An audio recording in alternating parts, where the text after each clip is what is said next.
Hey there. By now I've spent over $19,000 learning storytelling. And after training hundreds of data teams at global brands, I've learned what actually works. Here are 28 data storytelling lessons I wish I knew in my 20s.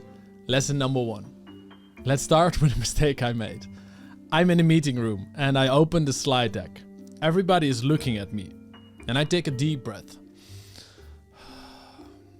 And I begin. Here's the turnover data. By region, department, month, benchmark.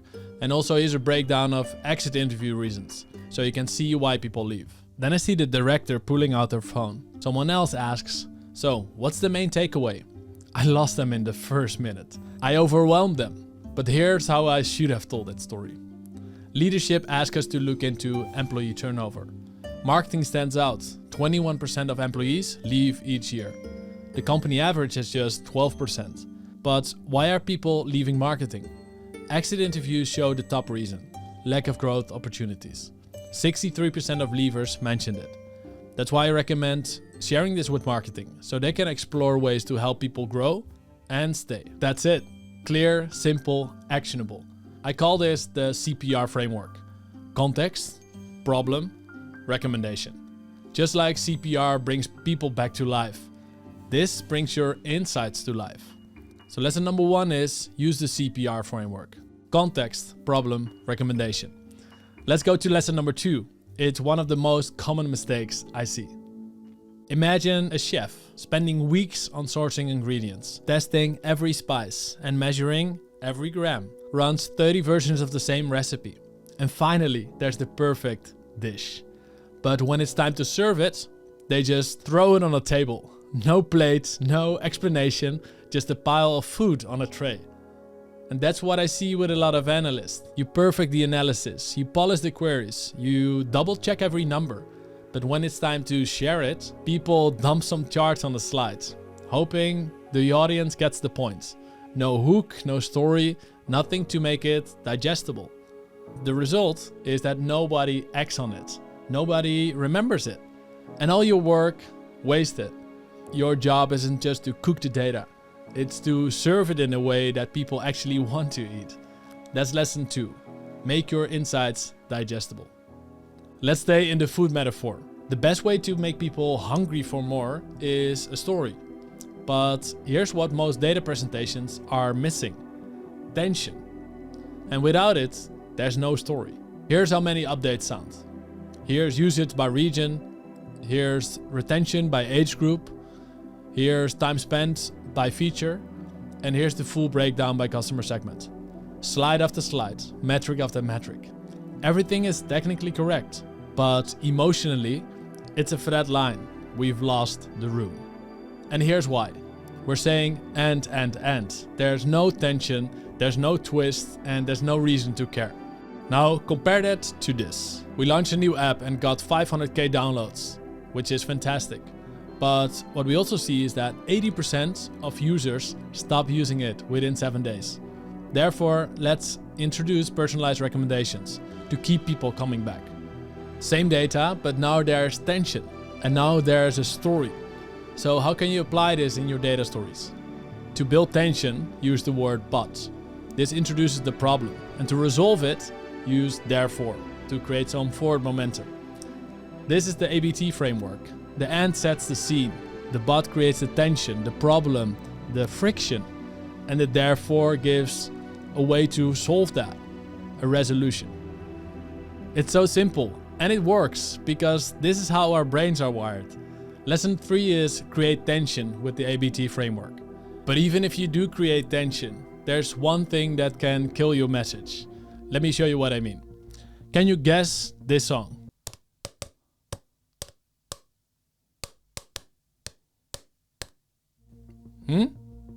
Probably not. But what about now?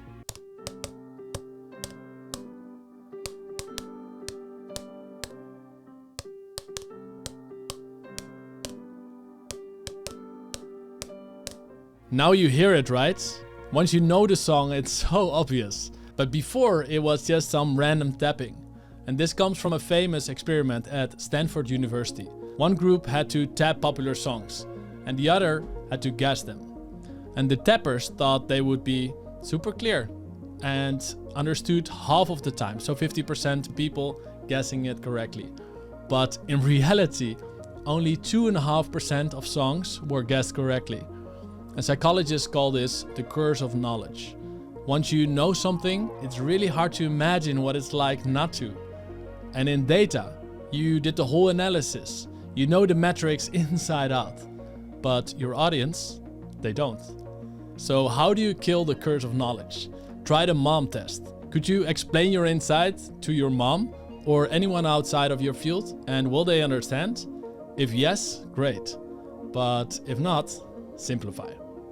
The next lesson was actually one of my most memorable moments of the entire year. A few months ago, I flew to Korea to run a training at Adidas.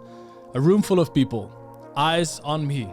And I opened with 2 shaky sentences in Korean.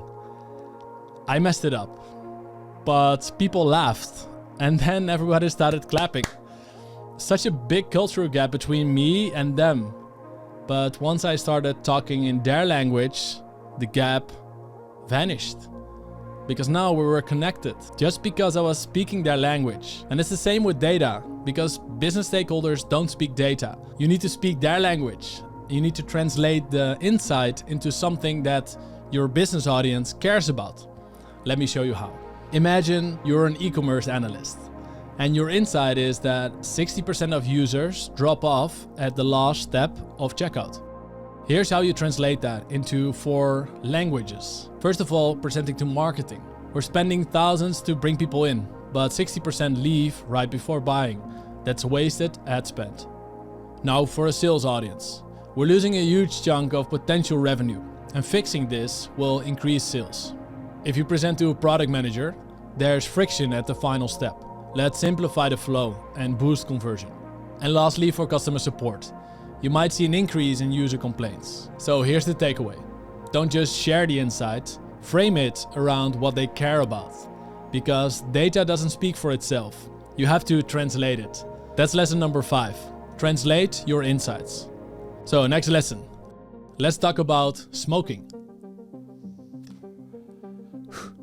My cousin was 16 years old and she loved partying, drinking, smoking, but her mom wasn't so happy with it. She tried to convince my cousin to quit smoking with data.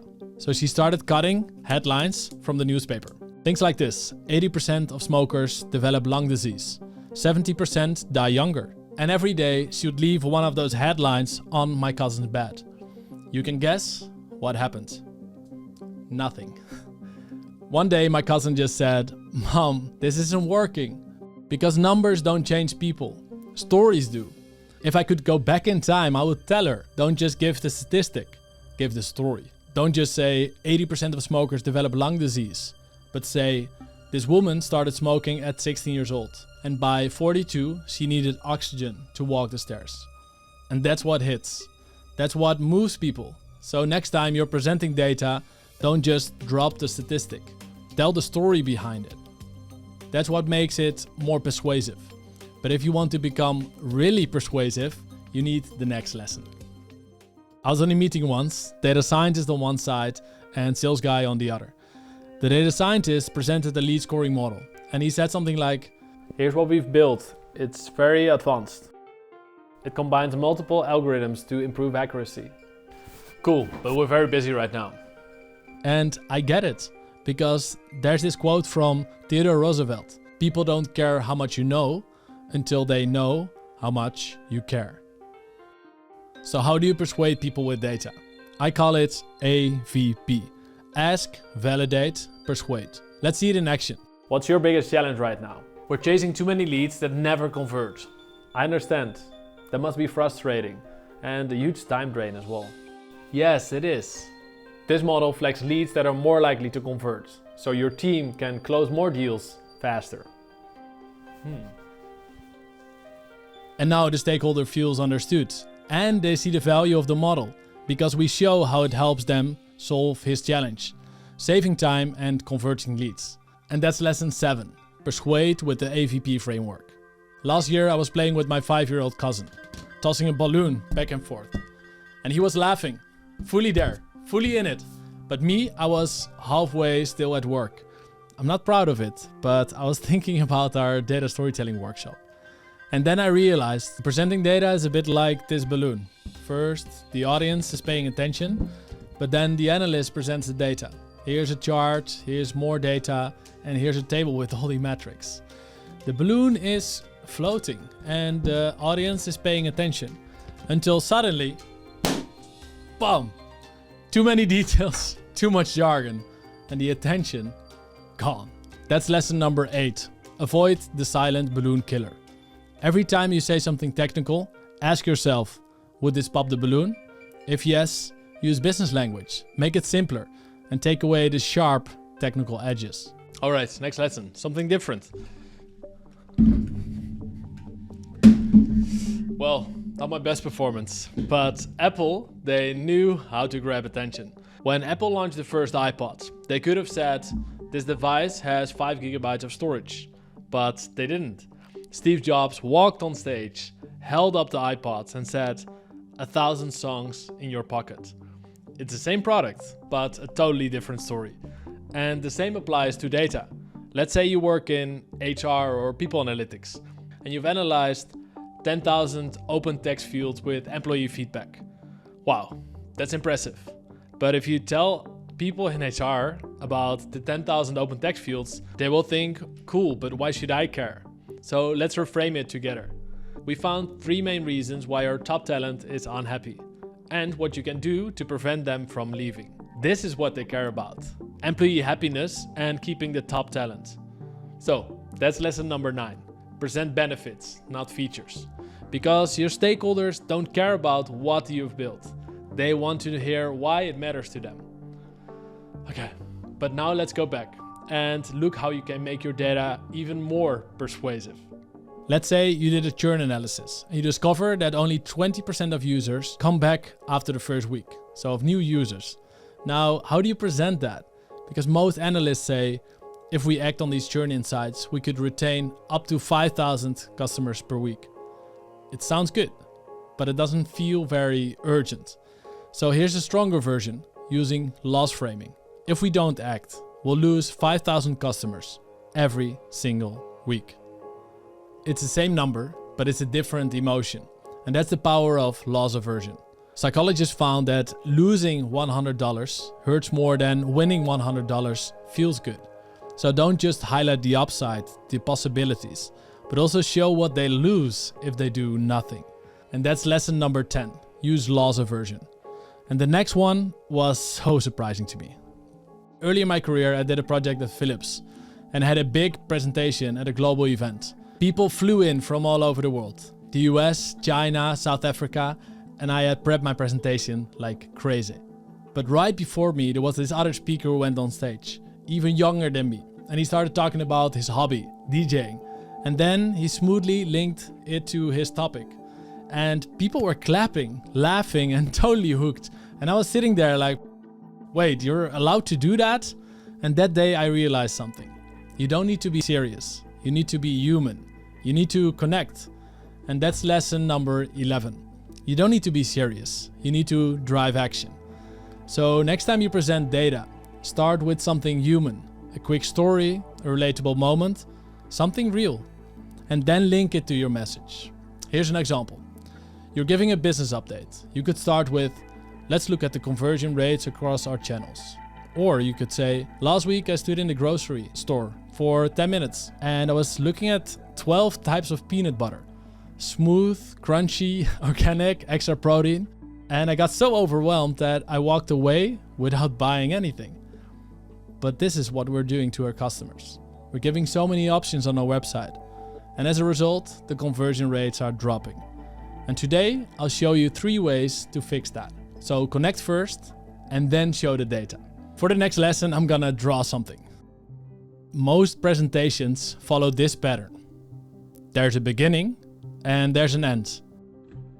And this is your audience attention. In the beginning, they're curious. Maybe this will be useful. They're giving you a chance. And at the end, they tune back in, hoping for a summary or a takeaway. But the problem is everything in between, because that's the danger zone. That's where the attention drops very fast. Why? because there's no tension. There's no moment pulling them back in. So how do we fix that? We need to add some pulls, some moments that lift the rope. But what could those pulls be? Take a second. What would you add in the middle of a presentation to pull people back in? Here are a few options. A personal story, a surprising question, a quick joke, a change in pace or tone, a poll or interaction, anything that keeps the rope tight and curiosity high. So don't just start strong and end strong, but design for the dip, because that's how you hold attention from start to finish. But what's my favorite way to keep attention? It's what Netflix does so well. Cliffhangers. But how do you create a cliffhanger in a presentation? Now you're wondering, yes, how do you create that cliffhanger? Well, I just did it. That was a question cliffhanger. You ask something that your audience wants the answer to, and that pulls them in. But there's one other type of cliffhanger I love even more. What's the other cliffhanger? That was it.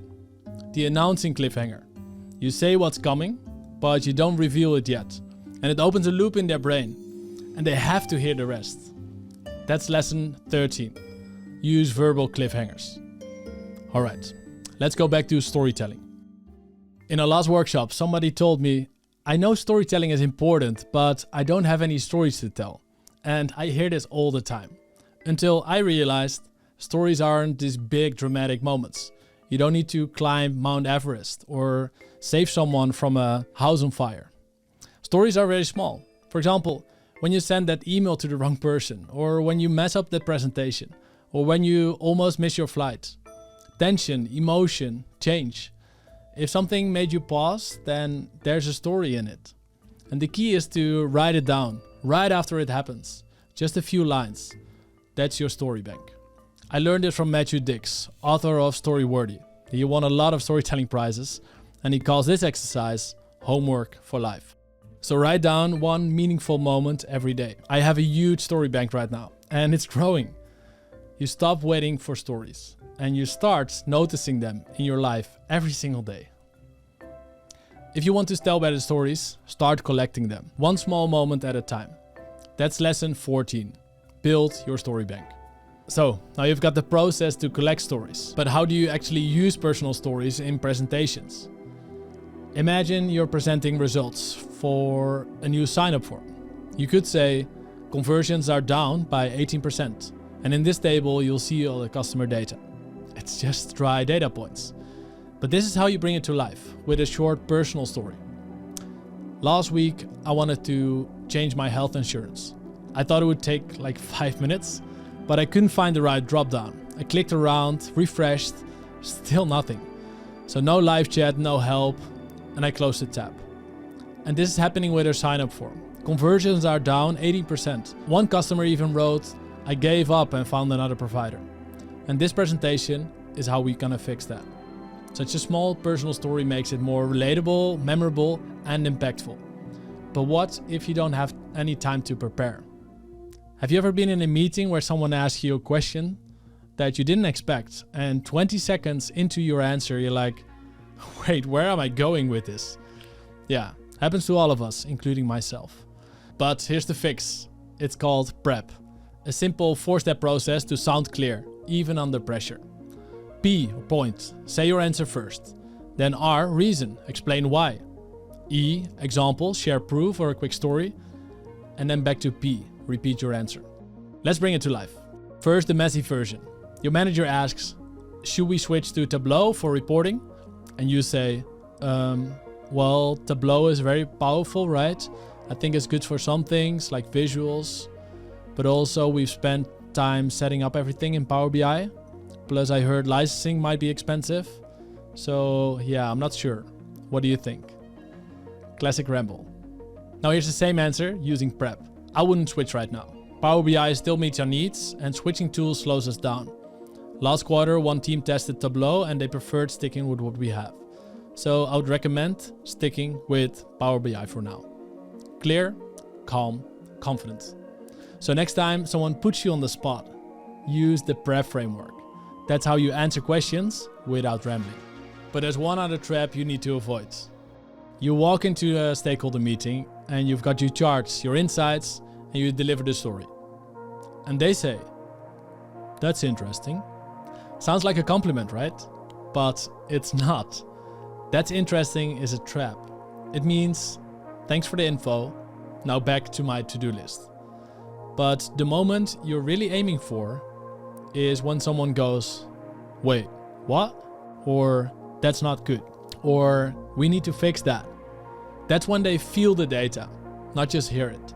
So how do you get there? Before every insight, ask yourself, what do I want them to feel? Where's the twist, the tension, the surprise? Let's say your data shows the following. Revenue grew by 12% this quarter.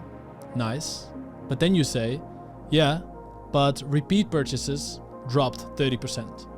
We bring people in, but we're not keeping them. Boom.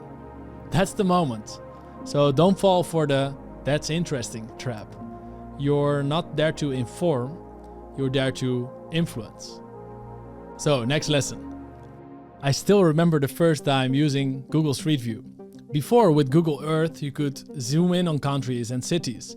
But with Street View, you could walk on the streets. You could see the cars, the people, the details. And suddenly, it felt real. And it's the same with data storytelling. Too many analysts, they stop at satellite view. Here's the breakdown across 4 regions. That's interesting, but vague. Stakeholders still have to figure out what it means. So instead, go to Street View. One customer wrote, "I tried twice to check out, but the payment page crashed, so I gave up." Now it matters. Now you can feel it. But now zoom out. The payment issue hit 18% of our users last month, costing us $500,000. So here's the takeaway. Don't just show satellite view, but show street view. Start where the action is and then zoom out to the full picture. That's how you get people to act on your insights. What's next? The next lesson? Let's talk about filler words.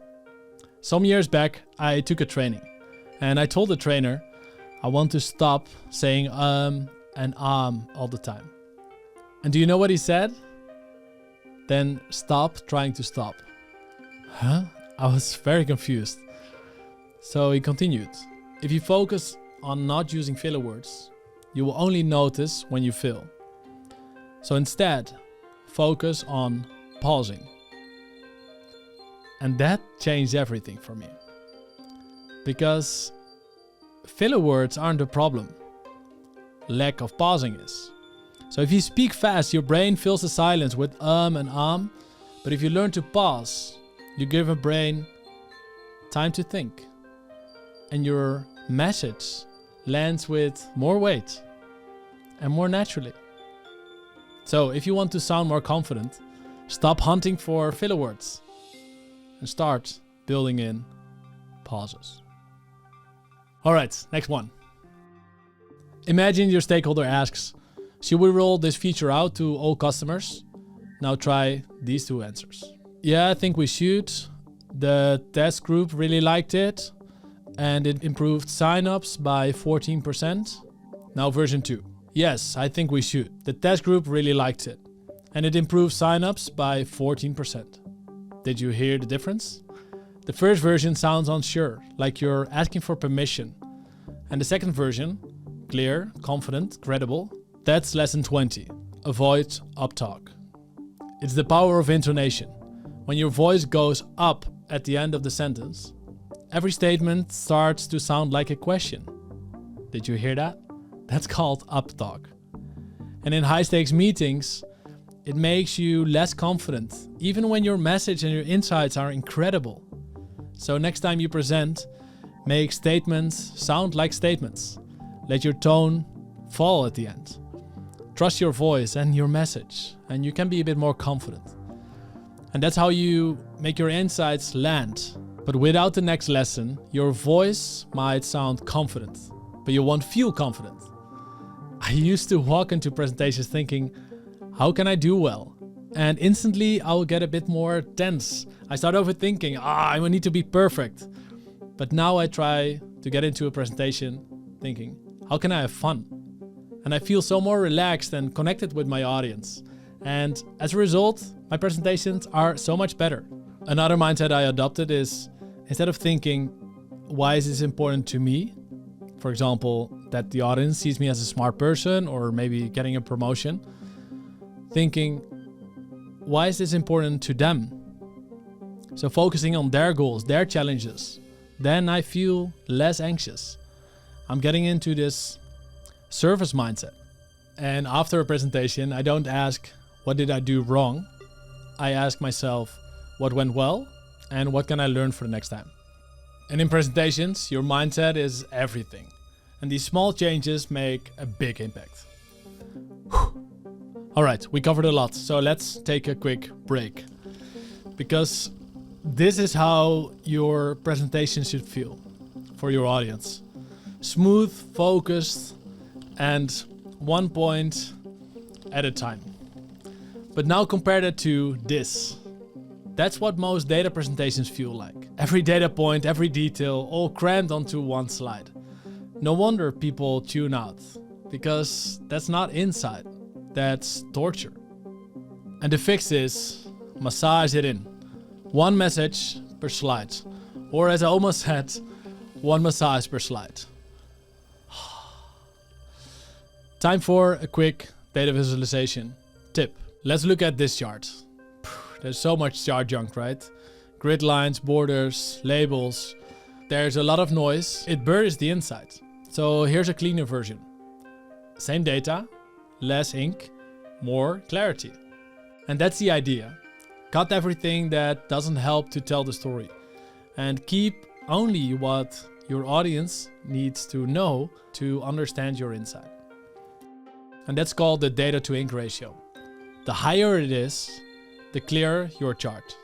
So next time you create a visualization, maximize the data to ink ratio. All right, next lesson. During one of our workshops, an analyst gave a brilliant presentation. But then at the end, he looked up and said, yeah, so that's it. Thanks. Any questions? Fantastic presentation, but the ending kind of sucked. And here's why that matters. Because psychologists once ran an experiment. Participants had to submerge their hand in painfully cold water twice. And one round they kept it in for 60 seconds. The other round they did 90 seconds. But the last 30 seconds were just 1 degree warmer.